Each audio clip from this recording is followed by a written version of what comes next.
Good evening. Just waiting on the admins again, folks.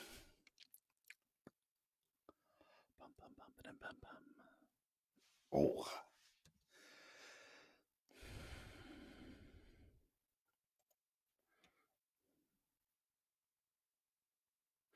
Excellent. Well, thank you very much, admin.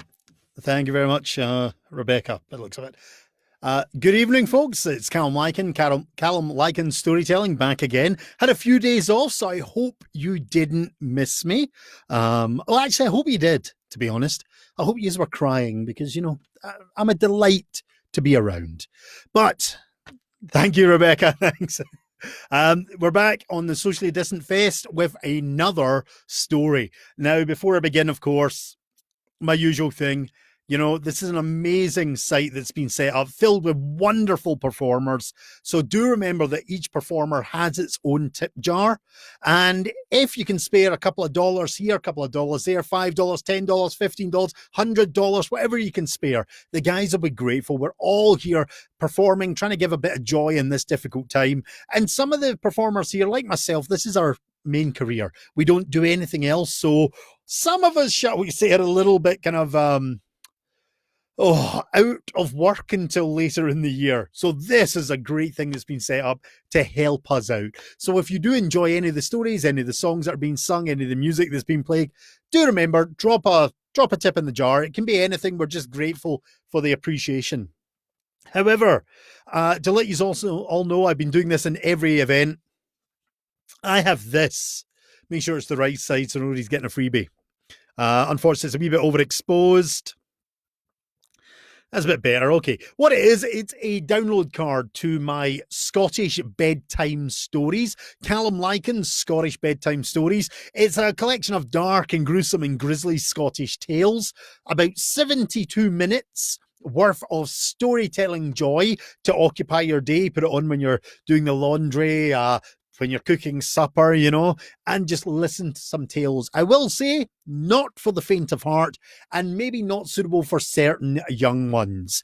These are quite dark stories. But if anybody is interested in getting one of these, I'm basically saying anyone who donates over $15, I basically give you a free copy of this. I send you the details. So if you decide you enjoy the stories that I'm telling, and you do decide to give me $15 into my tip jar, make sure there's an email connected to it so I can send you back a copy of my virtual CD download card. Okay, thank you very much. Now let's get on my story. It's been a weird day. My mouth feels like sandpaper today. It's very strange. However, I took a couple of days off because it's just been a bit crazy, dealing with a lot of stuff, and you know, we're all kind of juggling stuff at the moment and having a weird world. But then I was doing a wee bit of reading and I realized in Scotland, it's an amazing anniversary. We're actually celebrating the 700th anniversary of the Declaration of Arbroath. Now, if you're unfamiliar with that, that is basically what was signed after the Battle of Bannockburn. I believe I told the Robert the Bruce story in a previous day. And basically what that was is it's the signing to say that Scotland is an independent country. And that's amazing. Basically, we became independent back in the 1300s, and the Declaration of Arbroath was a collective signing of lords and chieftains to agree to this. So absolutely fantastic. Until roughly 1707, when Scotland joined the Union. Now, I am sounding a little bit when I say that, and it's because it wasn't actually the right thing. Okay, and let me explain this to you folks. I'm not anti-UK. Let's get into this story and it'll maybe make more sense. You say, Connor, I love it. Don't say freedom. No Scotsman has ever said freedom. But basically, the Act of Union when it happened in 1707 in Scotland, a lot of it actually was bribed into being. There were some people that took bribes to basically sell their country into the Union. The majority of Scottish people weren't too happy with it. And that can actually be kind of emphasised by the great poet Robert Burns, when he actually, in one of his poems, makes the beautiful statement of such a parcel of rogues in a nation, when he is showing his contempt for the fact that Scotland was sold off. Now, one of the guys that was responsible for that was a gentleman called Lord Queensberry. Now, if you've ever visited Edinburgh, beautiful city, you head down the Royal Mile to Holyrood Palace. You will see a delightful building next to it called the Scottish Parliament. Strange looking beastie of a building, but just before you get off the Royal Mile, you actually see another wee building. It's a white, very old looking building connected to the Scottish Parliament, and that's known as Queensberry House, and that is where Lord Queensberry lived. Now, he was hated. Nobody liked Queensberry, even before he signed off his country, for a sum, they say, of about £15,000, 15 to £35,000, actually, if memory serves, which, if you put it in today's money, we're probably talking in the millions. But he basically took a bribe to sign the paper to sell off Scotland. But before he did that, nobody liked him. He was notorious for being an evil scoundrel in Edinburgh, and he had to walk around with an armed guard at all times just to survive the streets. But on the day that he sold off his country, he decides it's time to celebrate. He takes his ill-gotten gains and he decides to go out drinking. So he goes to all his staff and he tells them, "I wish a fine supper made for my men and myself, and we shall be back at this time. For now we head to the taverns." And away he went, drinking and cavorting to his heart's content. Now, all the staff know when their lord is going to be back, and they know that pretty much most of the supper's ready. So they think to themselves, well, why should he have all the fun? And the staff decide that they're going to go out drinking themselves because they know they can get back before him, have the supper finished, and he'll be none the wiser. So they all head out into the town to the local tavern. Now, when I say they all head out, I don't really mean all of them, because you see, one person was very vital to the kitchen and they never got to leave. And that was a young lad. And his job was to sit in a wee ducat in the fireplace and turn a big metal rod that turned the meat. He was known as the spit roast boy, and his job was literally to keep turning the meat to make sure it never burned. So he was left in the kitchen, turning and turning and turning the meat.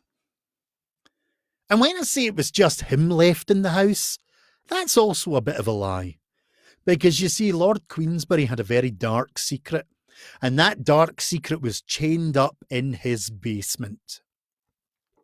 He had a son, and when the boy was born, he was born unique. He was born, if you forgive me for the words I shall use in historical terms, he was born deformed. He was a freakish creature.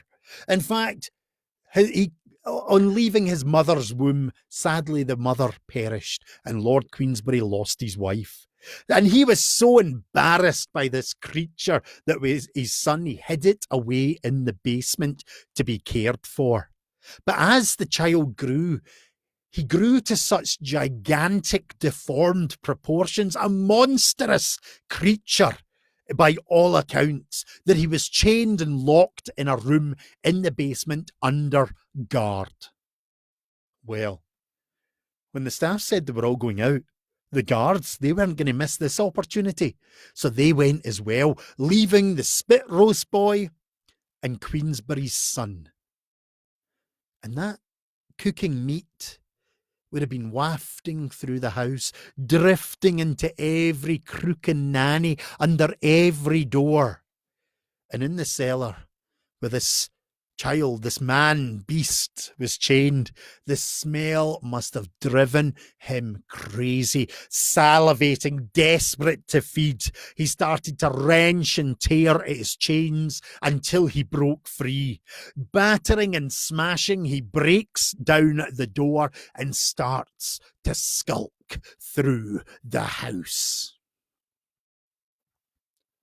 The staff returned, none the wiser that anything was wrong, a wee bit merry and jovial from the drink and the celebrations, as they head in to the kitchen, when all of a sudden they freeze.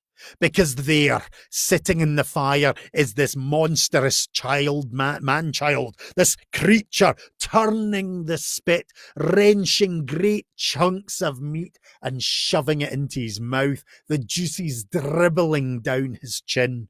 And the staff froze in terror on seeing it and screamed, "It's got out!